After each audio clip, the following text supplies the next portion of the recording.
Qual parte de você nasceu antes do seu nome e ainda respira escondida, esperando ser lembrada? O que aconteceria se, por um instante, você deixasse cair todas as máscaras que aprendeu a usar para sobreviver? Até onde você iria para libertar a fera que o mundo ensinou a chamar de você? Respire fundo.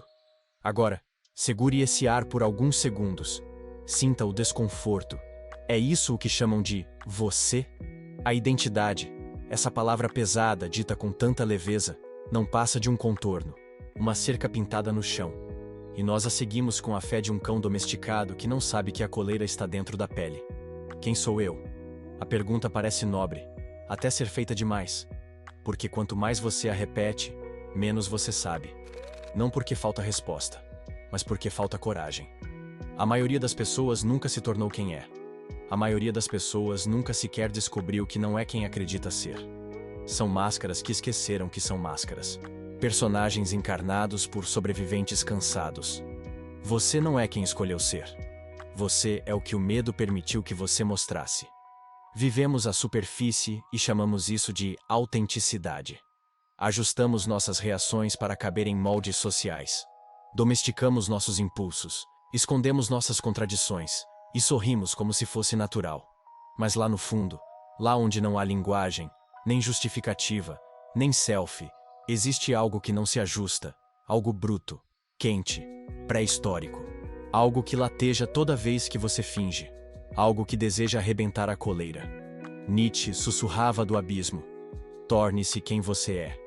Mas o que ele não dizia, o que ele gritava com o silêncio entre as linhas, é que isso dói, isso destrói, isso enlouquece.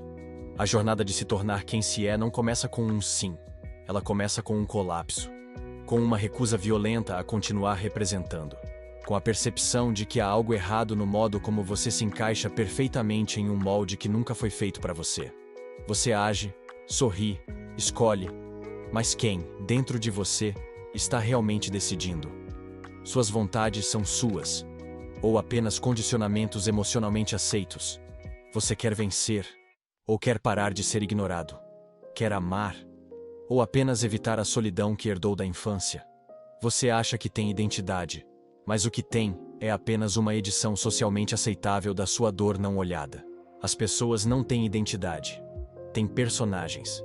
Têm pactos silenciosos com suas dores. Têm versões editadas por traumas antigos. Chamam de eu aquilo que restou depois da primeira rejeição. E tudo que sobra vira armadura. A timidez que protege da exposição. A agressividade que evita o abandono. O silêncio que impede o escárnio. O riso que anestesia a vergonha. Você se acostumou com esse personagem.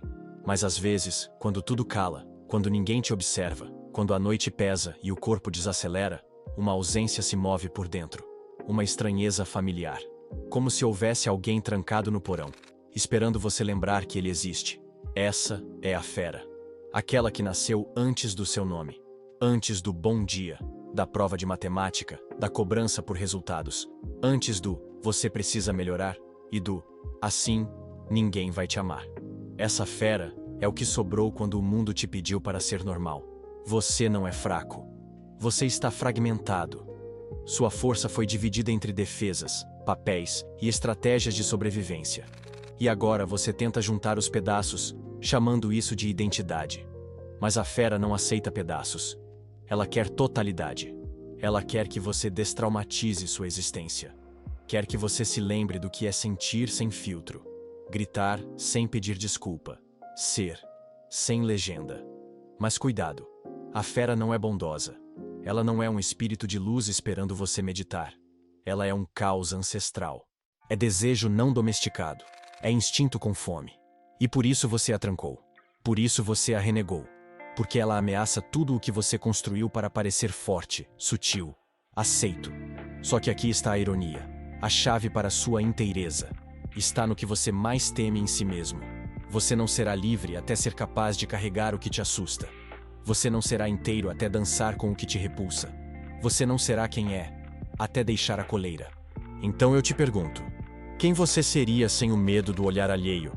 Quem você seria se ninguém te aplaudisse? Quem você seria se pudesse devorar o mundo sem culpa? Talvez você não goste da resposta. Talvez ela te faça recuar.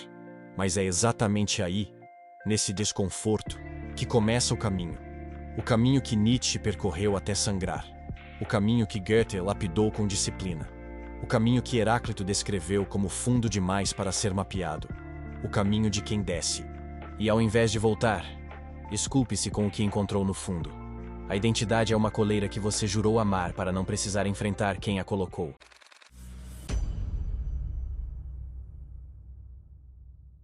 Quais vozes dentro de você falam com um sotaque que vem de séculos atrás?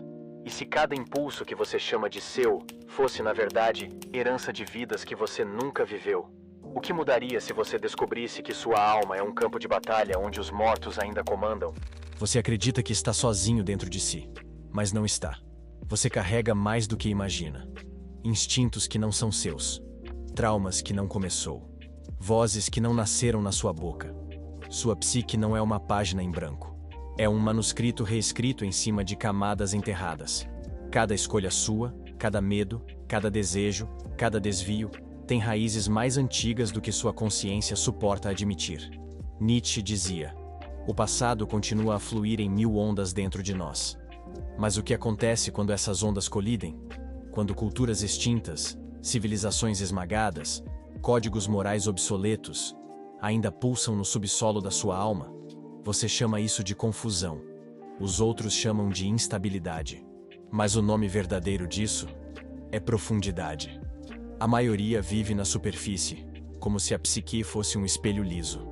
Mas há quem, como você, perceba rachaduras. Fendas que se abrem em momentos estranhos.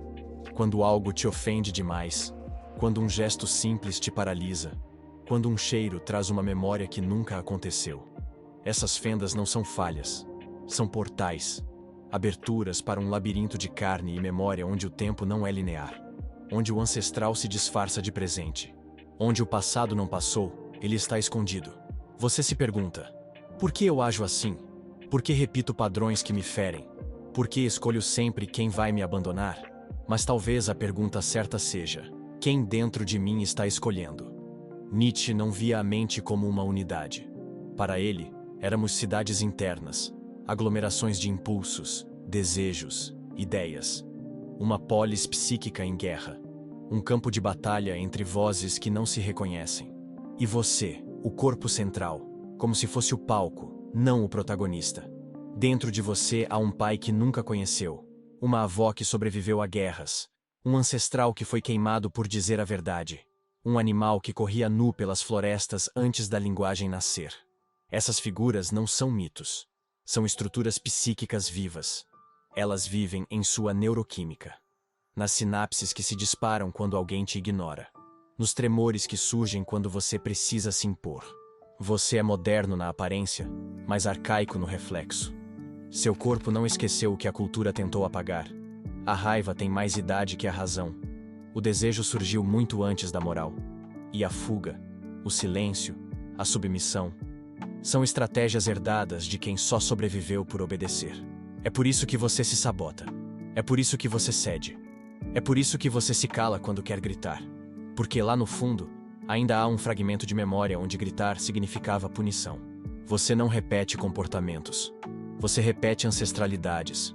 Você revive padrões antigos como se fossem seus, mas são apenas ecos. Ecos de vozes que nunca foram ouvidas, mas que agora gritam através do seu cansaço. Não se trata de terapia. Não se trata de autoconhecimento como solução. Se trata de ritual. De descer ao porão e sentar-se entre os ossos. De ouvir os mortos sem julgá-los. De reconhecer que sua dor tem sobrenome, idioma e data de nascimento. Nietzsche chamava isso de senso histórico.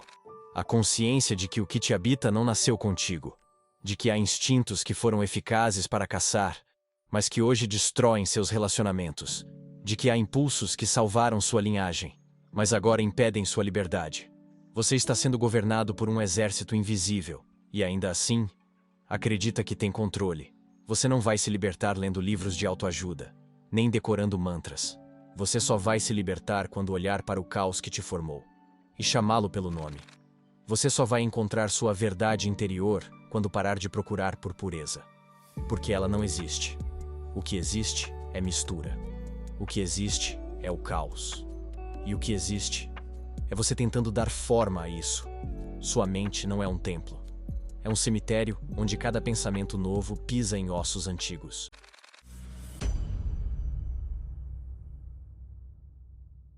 Quantas vozes em guerra vivem dentro de você? E qual delas está vencendo sem que perceba?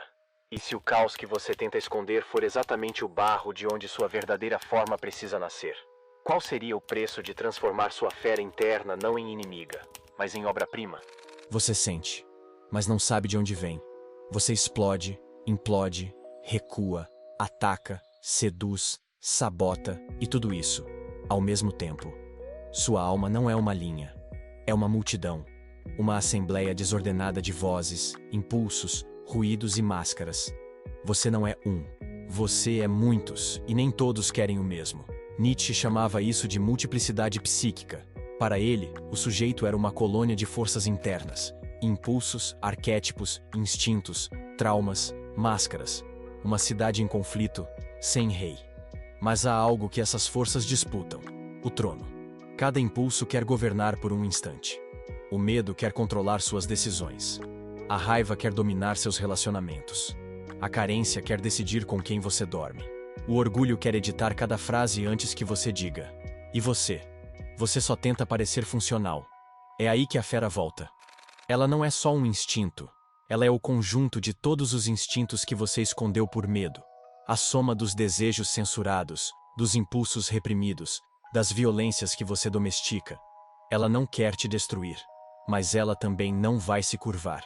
Você a encarcera, mas ela sangra. E o sangue vaza. Na forma de ansiedade, na forma de insônia, na forma de crises inexplicáveis. A besta não foi feita para morrer. Foi feita para ser integrada. Mas como? É aí que o artista entra. Não o artista que pinta, mas o que esculpe, o que molda a partir do bruto. O que transforma monstros em formas, o que entra no caos e decide dar-lhe contorno. Nietzsche dizia que o ser humano deve esculpir a si mesmo, não com um martelo externo, mas com a força interna de uma ideia organizadora. O que é essa ideia? Não é um sonho, não é um objetivo, não é uma meta de vida. É uma força silenciosa, um impulso que atravessa os anos, os fracassos, os desvios. É aquela obsessão velada que nunca te abandona. Aquela inquietação que permanece mesmo quando tudo o mais falha. Ela não se impõe. Ela te chama. Baixo, profundo, inconfundível. A ideia organizadora é o centro gravitacional da alma. É o que une a cidade interna. É o que transforma o caos em sistema. É o que dá propósito ao sofrimento. Ela não elimina os impulsos, ela os converte. A raiva vira força de resistência. O medo vira sensibilidade estratégica. A carência vira vocação de cuidado. O desejo vira arte. Ela não mata a besta. Ela a doma. Ela a treina. Ela a alimenta. Com lucidez. Mas isso tem um preço. Porque organizar o caos é, antes de tudo, escolher. E escolher é renunciar. Renunciar a tudo que não te serve. Renunciar aos personagens que te trouxeram até aqui. Renunciar às desculpas que protegiam sua covardia. Você começa a escavar, a cortar excessos, a queimar adornos, a remover o que é bonito, mas inútil. Você começa a perder, e então, começa a surgir. Tornar-se quem se é não é se encontrar, é se criar. É pegar os cacos e dizer, isso é matéria-prima. É aceitar que você não será leve, nem simples, nem amável, mas será inteiro. Nietzsche disse: a ideia organizadora prepara qualidades e habilidades, antes de sugerir qualquer coisa acerca da tarefa dominante. Em outras palavras, ela treina você no escuro. Ela forma músculos no silêncio. Ela exige fidelidade antes mesmo de revelar seu nome. Você a serve, sem entender porquê. E então, um dia, no meio do caos, da ruína, da confusão, você vê. Você não se perdeu.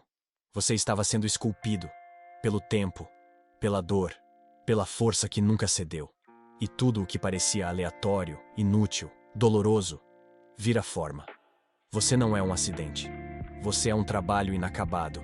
A besta em você não quer o trono, quer um escultor que a torne digna de reinar. Mas há um detalhe que quase ninguém percebe. A ideia organizadora não é gentil. Ela não se importa com sua zona de conforto. Ela não quer que você seja feliz. Quer que você seja real. Por isso, ela age no subterrâneo. Como uma febre silenciosa que reorganiza seus ossos à noite. Como uma rachadura que cresce devagar no seu senso de normalidade. Ela rasga, rearranja, desintegra. Não porque odeia você, mas porque ama o que você pode se tornar. E esse amor é brutal. Há dias em que você vai odiá-la. Vai chamá-la de maldição. Vai desejar não ter começado. Mas mesmo assim, ela ficará. Firme, gravando sua direção nas dobras do seu desejo. Mesmo quando você tenta se esquecer dela. Você vai tentar silenciar a vocação. Tentar voltar a ser comum. A caber nos moldes. A aceitar a paz morna de uma vida sem ruídos. Mas vai falhar. Porque a ideia organizadora, uma vez acordada, não dorme mais. Ela é presença constante. É bússola impressa na alma. Ela vai continuar organizando sua multidão interna. Não para que você seja melhor, mas para que você pare de fugir. E quando você, finalmente aceitar que nada será como antes, quando parar de negociar com as partes suas que não querem mudar, vai surgir um tipo novo de silêncio. Não o silêncio da ausência, mas o silêncio da maturação. O silêncio do barro já moldado, mas ainda quente. Do grito que virou forma, da ferida que virou estrutura. E nesse silêncio, você vai perceber. A besta não é inimiga, ela é matéria. E a ideia organizadora é apenas o nome que damos ao escultor invisível que, desde o início, habitava dentro de nós.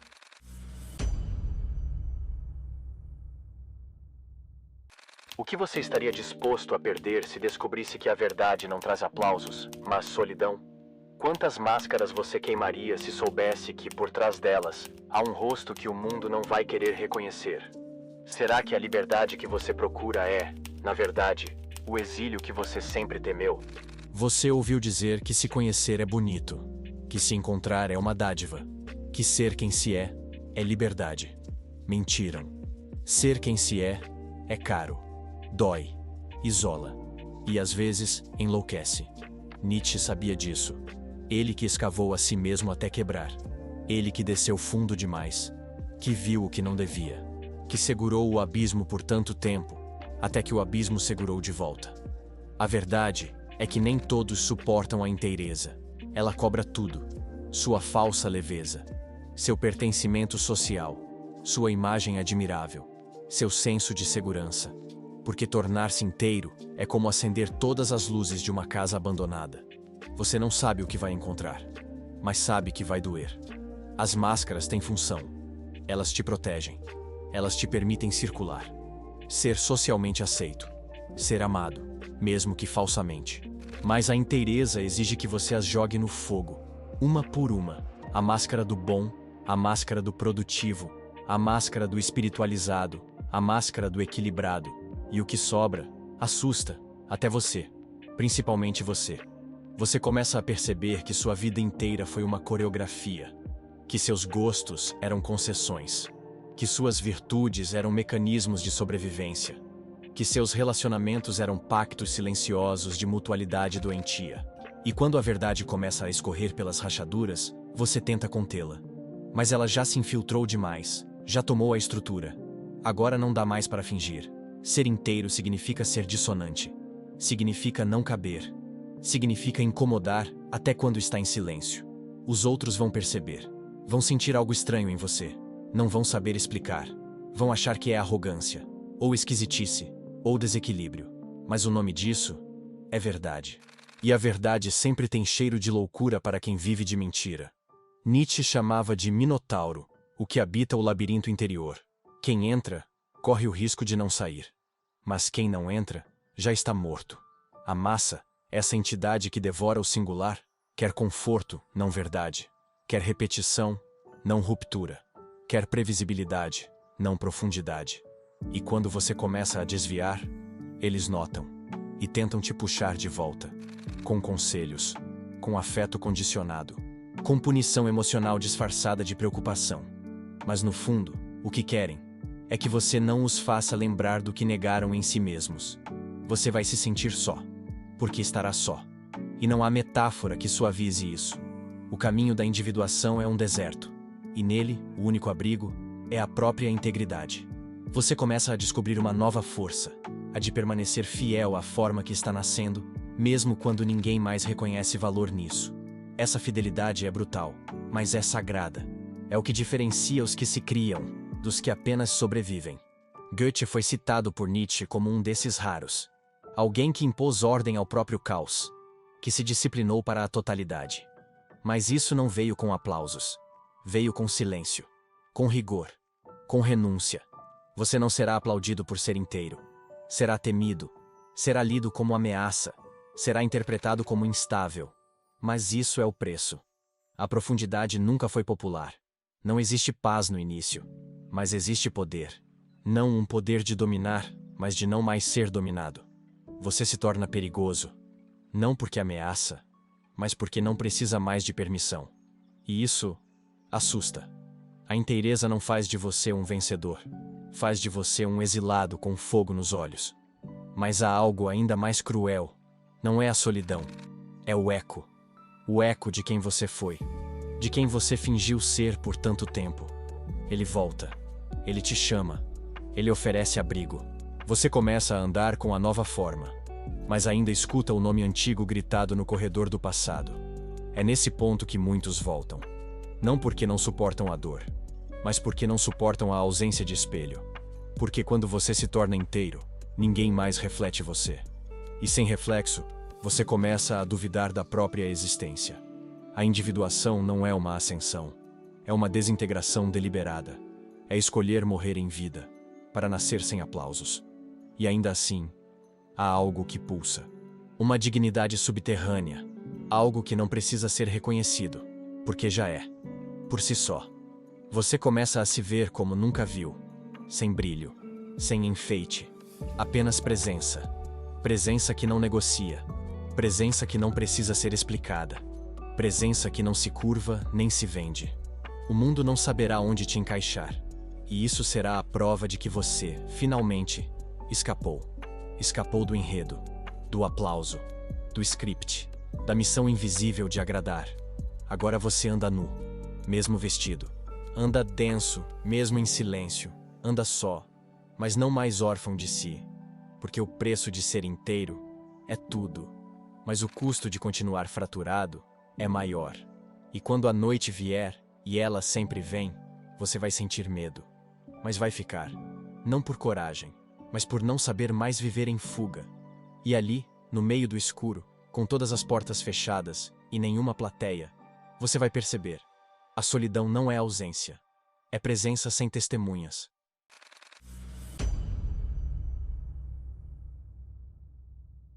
Como seria olhar para si e perceber que a obra já está de pé, mesmo que ainda escorra sangue das últimas cicatrizes? E se a paz que você procura não viesse de curar as feridas, mas de aprender a respirar através delas? O que mudaria se você entendesse que o fim não é conclusão, mas o instante em que você para de fugir de si?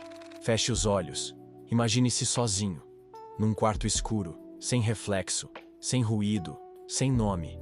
Agora pergunte: quem está aqui?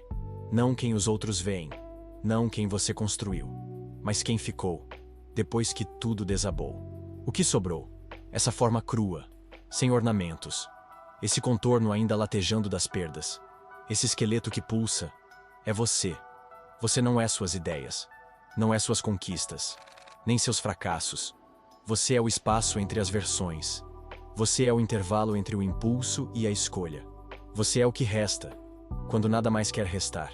Nietzsche dizia que tornar-se quem se é tarefa de escultor. Mas escultor de quê? De si mesmo. Do caos. Da sombra. Da matéria bruta que herdamos sem pedir. Você não escolheu os traumas, mas escolhe o que faz com eles. Você não criou os monstros, mas pode treiná-los. Você não nasceu livre, mas pode morrer inteiro. Você percorreu um labirinto sem mapa. Perdeu pele, certezas e apoios. Gritou, quebrou, calou. Mas aos poucos, algo surgiu. Não uma resposta, mas uma presença. Um contorno que sangra, mas que permanece de pé. Você mesmo. Sem performance, sem aplausos, sem edição. Cru, denso, silenciosamente real. E então, quando o mundo voltar a chamar seu nome antigo, você vai hesitar. Porque aquele nome já não serve. Ele foi esculpido fora. Agora, você tem um nome que só o silêncio conhece. Um nome que vibra por dentro, sem som, sem forma, mas com uma verdade que ninguém pode roubar. É aqui que tudo começa. Não quando você se encontra, mas quando aceita que nunca esteve perdido. Porque você sempre esteve lá, esperando que o personagem cansasse, que a máscara rachasse, que a mentira desabasse. Você esperou pacientemente, como uma fera no escuro, como um escultor de olhos vendados, como um sussurro que ninguém ouvia. Até agora. Você não precisa mais provar nada, nem entender tudo, nem consertar o que foi quebrado. Você só precisa sustentar a forma que sangra, a forma que é sua, a forma que te devora. Mas ao fazer isso, te revela. Você é o silêncio que restou depois que todos os nomes falharam. Você não vai acordar um dia e dizer: agora me tornei quem sou.